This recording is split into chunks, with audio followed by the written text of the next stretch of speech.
Serious சம் பார்த்துட்ருக்கோம். If car கொலலி earns 1800 in 50 days, then she earns 3000 in dash days.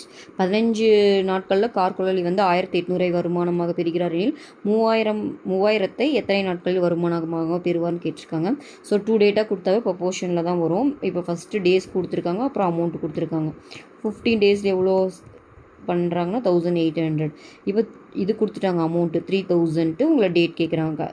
அப்போ இது கண்டிப்பாக பார்த்தீங்கன்னா டேரக்ட் ப்ரொபோர்ஷன் தான். அமௌண்ட் இன்க்ரீஸ் ஆனால் கண்டிப்பாக டேட் இன்க்ரீஸ் ஆக தான் செய்யும். அப்போ டேரக்ட் ப்ரொபோர்ஷனாக நம்மளுக்கு தெரியும் இந்த வேல்யூ தான், இந்த டிவைட் வேல்யூ தான் ஃப்ராக்ஷனாக இருக்கும். அப்போ 15/1800ம் x/, அதாவது தெரியாது அந்த டேட் எவ்வளோன்னு, அதுதான் x/3000 எடுத்துக்கிறோம். கிராஸ் மல்டிப்ளை பண்ணுங்கள். 15 × 3000/1800. இந்த 2 0 கேன்சல் ஆயிரும்.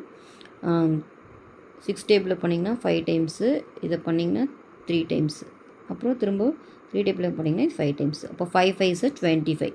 அப்போ 25 டேஸில் தான் அவங்க வந்து 3000 ஏர்ன் பண்ணுவாங்க. ஓகேவா?